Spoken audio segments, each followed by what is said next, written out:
All right, so new construction housing, can this be the answer to some of your problems? Let's talk about some pros and cons.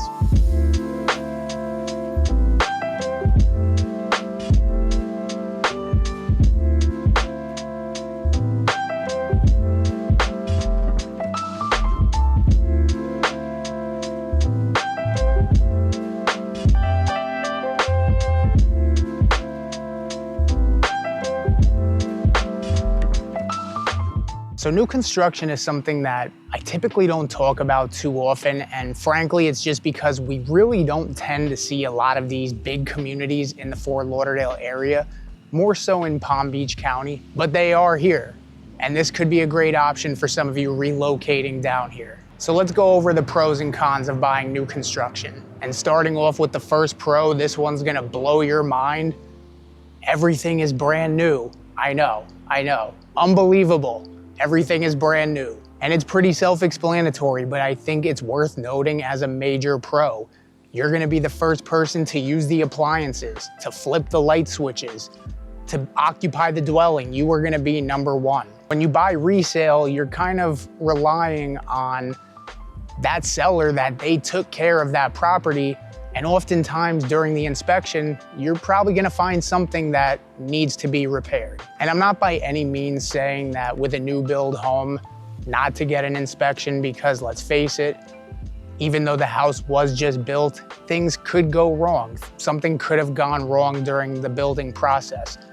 Not common, but it's possible. And many of these newer homes, they're also really energy efficient. They come with warranties, and some of them are even wired for smart home technology, which can be fully customized, which brings us into pro number two, which is that you can customize your home. And this is depending on how far into the project you come in at, whether you're buying from a dirt lot or you're coming halfway in between. You have the option to upgrade the finishes, the flooring, the lighting. Sometimes you can knock down walls and reconfigure. But if you're buying a quick move-in home or a model home, for example, then you're pretty much just buying it as is. And pro number three is that these homes tend to be more modern. Yes, most new construction homes are not gonna take on a style from 2006, but they're not just modern in the sense of the finishes and the upgrades, but even in the floor plans, the layouts, and just the way the home functions. For example, in a lot of resale homes, you'll see the laundry room right next to the refrigerator. Now, I don't know anybody who folds their laundry next to where they cook their dinner, but that's something that you'll typically see in a house that was built in the 60s. And in these modern new construction homes, just an example using the laundry again, you're typically gonna see the laundry room on the second floor next to all the bedrooms, where you would typically fold your laundry and put your clothes. And this is really great because I have a lot of clients who are looking for modern homes. That's what you want when you come down here. And we usually have to rely on some type of resale in an established neighborhood with a home that was built in the 60s, but was renovated to look like it was built in 2023 versus actually just buying a home that was built in 2023. All right, pro number four.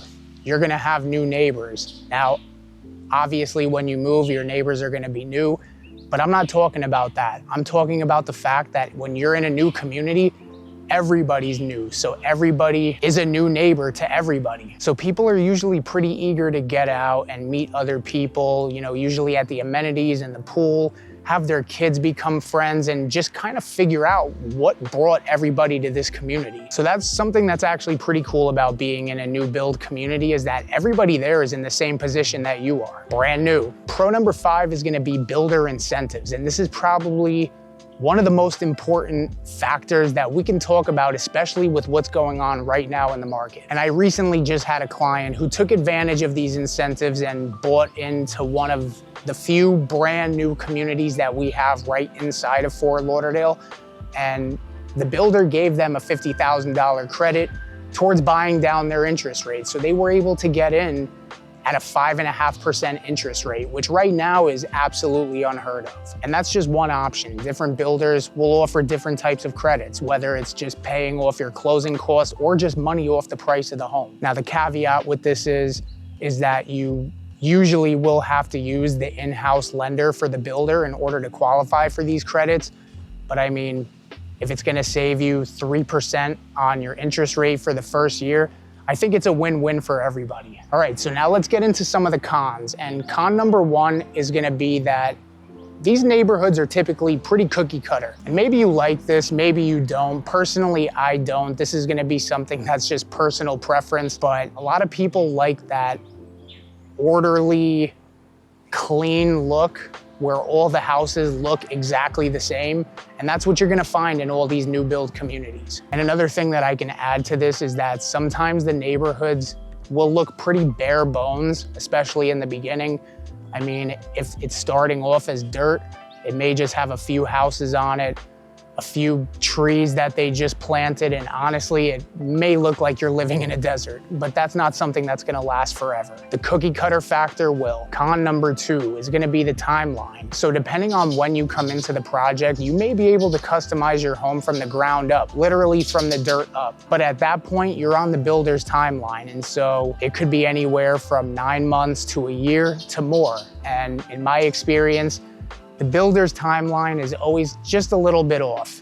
Not always, but in my experience, it has been. And what I usually tell people is whatever they tell you the timeline is, you're pretty safe to add 3 months onto that. Now, again, if you come in when the community is partially built and there's model homes or quick move-ins, then you can be in a home in as quick as a month or so. You just won't have the option to customize it at that point. Con number three, baseline pricing. And this is one of those things that I see affecting people mentally probably the most. So the pricing that you see on a new construction home is typically not the final price that you will be paying, again, unless you're buying a model home, for example. When you're touring the model homes, what you usually are looking at is their most upgraded package, not what the standard home will look like. Usually the finishes will be very basic, probably a lot of carpet, and that's when you have the option to visit the design center and make it your own. Again, this is if you're buying early enough into the process. Just be aware that if you see a new construction home at base price of $700,000, once you get to the design center and start picking out your finishes, it could be very likely that you add on an extra $100,000 easily to the price of that home. And I actually just recently had a client who purchased a brand new townhome in a Toll Brothers community, which Toll Brothers makes really beautiful homes. And we toured the model home and everything was great. And then once we got to the design center, everything changed. When she saw what the basic package included versus what the model home looked like, it almost felt like a bait and switch to her. But that's just why I want to make you aware of what the baseline pricing actually includes versus what you're actually gonna get. And let me just say, by no means is the basic package anything bad.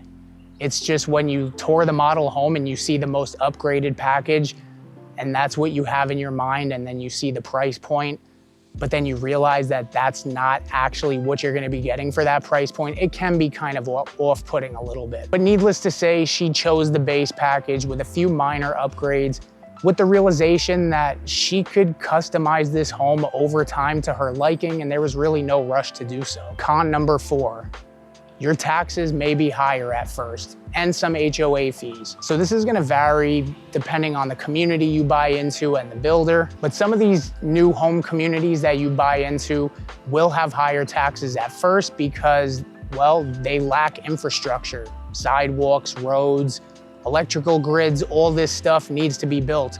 And what usually happens is the builder will usually take out a loan and build it out themselves or have it built out themselves, or they'll just front the money themselves, but then you're gonna be paying for that in your taxes. You may also have to pay an HOA startup fee in order to build a reserve fund for the community, since technically nobody's really living there yet, or very few people are living there. So that fee could be higher again at the beginning, but it's gonna vary depending on which community and which builder. Pro number five, location. So typically in South Florida, where we tend to see a majority of these bigger communities with a ton of amenities, brand new communities, they're gonna be out in the suburbs, you know, in places like Weston, Cooper City, Davie, Parkland, even out in Boca.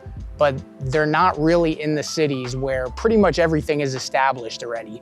Now, if we do find a new build community in the city, it's probably gonna be just a small plot of land that has the capacity for 8 to 10 homes or townhomes with no amenities. But what most of you are interested in and reach out to me for are these bigger communities. And yes, they will be further out in the suburbs. But I think a lot of you that want to live in a new home community like this don't really expect to kind of live in the heart of the city. You're kind of looking for that more suburban, newer feel with amenities, more sense of community driven.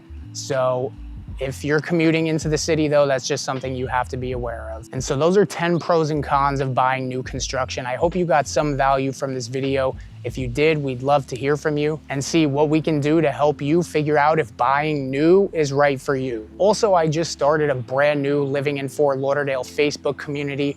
So whether you're brand new here and you want to meet new people, or you've lived here for a while, or you're just thinking about moving here and just kind of want to keep up with what's going on in the area, it's completely free. The link is in the description. In the meantime, enjoy the rest of your weekend, and we'll catch you on the next one.